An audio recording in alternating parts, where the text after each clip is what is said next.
তোর মতো ছেলের মরাই দরকার রে, বেঁচে আছিস কি করে তুই? শালা বৈদু, শালা কা পুরুষ, শালা সুখে সংসারে দুঃখের আগুন লাগিয়ে দি মাগি লাচি লাচি বেড়াইতেছে শালা। আব্বা গো আব্বা, আমি অন্যায় করে ফেলেছি আব্বা। তুমি আমার কাছে আমাকে ক্ষমা করো। হারে, তা তোর ঘরে দুটো বউ ছিল, তা তো আবার এমএলএর বউকে বিয়ে করার কি দরকার ছিল তোর? বড় চাচা, আমি ওকে বিয়ে করতে চাইনি, ওই আমাকে ভালোবাসে দিয়ে বিয়ে করলে দিয়ে বললে বাড়ি থেকে পালিয়ে গেল আমাকে নিয়ে। আমার কোনো দোষ ছিল না। ভাই খান কি ছেলে, তা তুই এমএলএর বউকে দেখতে পেলি, আর দেশে মেয়ে দেখতে পেলি না? কি আর বলবো আব্বা তোমাকে, তুমি আব্বা হও না, সেই জন্য সব কথা ভেঙে বলতে পারছি না। কি হয়েছিল কি ভেঙে বলতে পারছিস না মানে? কি হয়েছে বল। বড় চাচা, তাহলে আব্বাকে একটু ওইদিকে সরে যেতে বলো। কেন হে, আমি ওইদিকে সরে যে কি বলছিল বলো শুনি। কেন বল বল বল, কেন ও তোকে লিয়ে পালিয়েছিল বল। কি হইল বে, কেন ও তোকে লিয়ে পালিয়েছিল বল।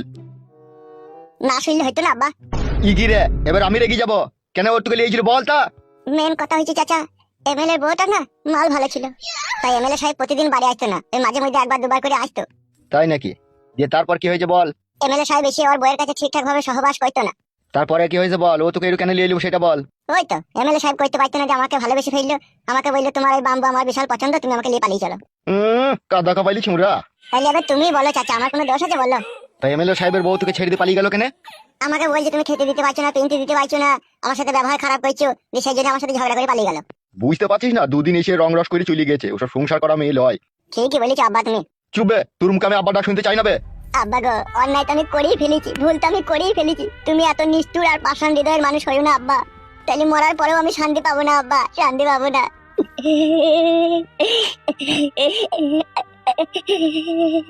চুপ চুপ চুপ। আমি কোনোদিনও ভাবিনি আব্বা আমার জীবনে এইভাবে ঝড় তুফান নেমে আসবে। শোন ভাই, তোকে আমি একটা কথা বলছি, নিজের ছেলে যখন অন্যায় করেছে না, তখন আর দোষ দুশ্মন হাসাস না, ওর অন্যায়কে তুই মেনে নিলে। ওকে বাড়ি লিচো, বাড়িতে একটু ভালো করে বুঝাবো, ও আর জীবনে কখনো কোনো অন্যায় কোনো ভুল কাজ যাতে না করে। সেটা ওকে বলি দেখ, আর কখনো যাতে অন্যায় না করে ও। শালা হারামির মুখ দেখলে কেমন একটা ঘৃণা লাগছে আমার। শোন ফুটো, তুই জীবনে এরকম অন্যায় এরকম ভুল কাজ আর করবি না, ঠিক আছে? না না বড় চাচা, আবার এ কাজ করি আমি? মাথা খারাপ তোমাদের? ওই একবারই শীতলায় পা দিয়ে পিছলে পড়লাম, এটাই আমার কোমরের খিল ছেড়ে গেল। মান সম্মান ইজ্জত সব শেষ করে দিলাম আমার। গ্রামে তুললে আমাকে মাথা হ্যাট করে চলতে হবে? শালা জীবনে কিছু করার আগে একবার দুবার ভাবতে হবে, না ভেবে কোনো কাজ করাটা উচিত নয়। অন্যায় তো হয়েছেই আব্বা, কি আর করবো বলো। বেশ ঠিক আছে, এখন তুই চ আমার বাড়ি চ। আমার মনে বলছে আব্বা আমাকে কোনো ক্ষমা করেনি, আব্বা যেভাবে তাকিয়ে আছে। কি রে, ছেলেটাকে ক্ষমা করে দে না, ছেলেটা নাইলে একটু অন্যায় করেছে, এরকম অন্যায় হাজার হাজার ছেলে দুনিয়াতে করছে। ক্ষমা কর, ক্ষমা কর, ক্ষমা করতে শিখ, ভগবানও তোকে ক্ষমা করবে। কি আর বলবো আমি বল। কই দাও কেন? তোর লেগে আমার এই জীবনে আমি কত অপমান সহ্য করেছি বলতো, তারপরেও তোর এই সমস্ত কাজগুলো করা উচিত হয়েছে তোর? কি আর করবো আব্বা, মেয়ে ছেলে যৌবনের নেশা বড় নেশা, ওই নেশায় পড়ে গেলাম বলে নিজেকে সামালতে পারিনি আব্বা, তুমি আমাকে ক্ষমা করো গো। বে, এটা তোর মেয়ে ছেলে পারে তাকানো কি দরকার বে? তাইলে আমার 14 কানা কই দাও আব্বা, আমি আর তাহলে কারো দিকে তাকাইতে পাবো না, 14 কানা কই দাও, তাহলে তোমাকে আর কারো কাছে অপমান শুনতে হবে না, আমার 14 কানা কই দাও আব্বা। ছোটবেলায় মাকে হারিয়েছিলাম, মা যদি আজকে দুনিয়ায় বেঁচে থাকতো, আজকে আমার জীবনে এত বড় দুঃখ কষ্ট আসতো না। মা আমাকে দেখে শুনে একটা ভালো মেয়ে দেখে আমার বিয়ে শাদী দিয়ে আমাকে সংসার পাতিয়ে দিত, এইভাবে বারবার আমার সংসার ভাঙা করা হতো না। তাহলে কেন রে, আমি কি তোর বিয়ে দিতাম না নাকি? আব্বা গো, এসব পুরনো কথা তুললে কোনো লাভ হবে না, তুমি আমাকে ক্ষমা করেছো কিনা সেটা বলো। যতদিন দুনিয়ায় বেঁচে থাকবি ততদিন কারো অন্যায় করিস না রে বাপ। আমি তোর বাপ, তো 1000বার অন্যায় করলেও আমি ক্ষমা করবো, কিন্তু এই অন্যায় যদি কোনো পর মানুষের কাছে গিয়ে করিস তাহলে তোকে কেউ ক্ষমা করবে না, বুঝলি তো?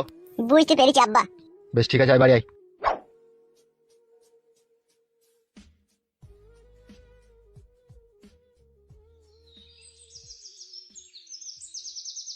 কি লাকিদা মিনছে হুকুচুদা মরদ, এমনিতেই আমাদের তিন বেলা তিন মুঠো খাবার জুটছে না, আবার সঙ্গে আবার ভাই মারাইতে এসে ভক্সাচুদা পুরুষ খালি বিবির কাছে এসে ডায়লগ মারানো ছাইন দেবো বাড়ি থেকে না কাটাইলে। ও কই গো গিন্নি, কি হয়েছে কি? একবার বাইরে এসো। ঠিক দেখো করে বেটারে, জীবনটা আমার আমরা রাত্রি করে দিল।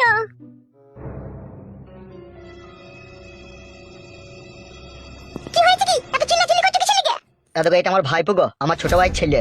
তা আমি কি করব? তোমার ছোট ভাই ছেলেটা আগে লিয়ে আইলে ভাইকে, এখন লিয়ে এসে ভাইপোকে, তুমি কি তা আমাদের আড্ডা খানা পেয়েছো নাকি? এই যাকে মন তাকে এনে বাড়িতে ভরে দিবে। ই কি গো গিন্নি, এ কি তোমার কথাবার্তা? এগুলো আমার ভাই ভাই বুঝে। কত তোমার গুণের ভাই ভাইপো সে আমার জানা আছে। তোমার বাবাটা যখন মইল জোড়া কাশি বোন টিপি হই, তখন তো জমি জায়গার ভাগগুলো সবই তো তোমার ওই ভাই লিয়েছে, আমাদেরকে তো কিছুই দেয়নি, আমাদের তো অভাবে সংসার, আর তুমি ভাই মারাইতে গেছো, এসব আমার বাড়িতে জায়গা হবে না।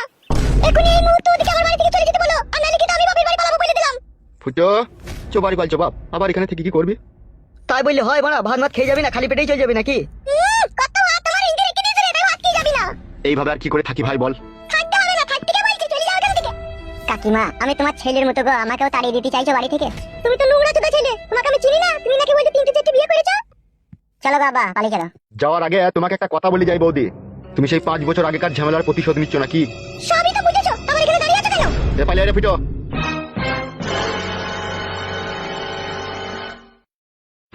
কাজটা তুমি ঠিক করলে না গো গিন্নি, ঠিক করলে না। আমার ভাই আর ভাইপুকে এইভাবে অপমান করে তাড়িয়ে দিলে।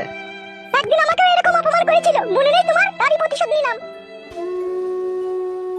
এইদিকে কোথায় চলি রে বাপ ফুটো? আব্বা গো, ওই পাটকাঠির ঘরটা দেখতে পেয়েছো? কোন ঘরটা রে বাপ? ওই দেখো আব্বা, তাল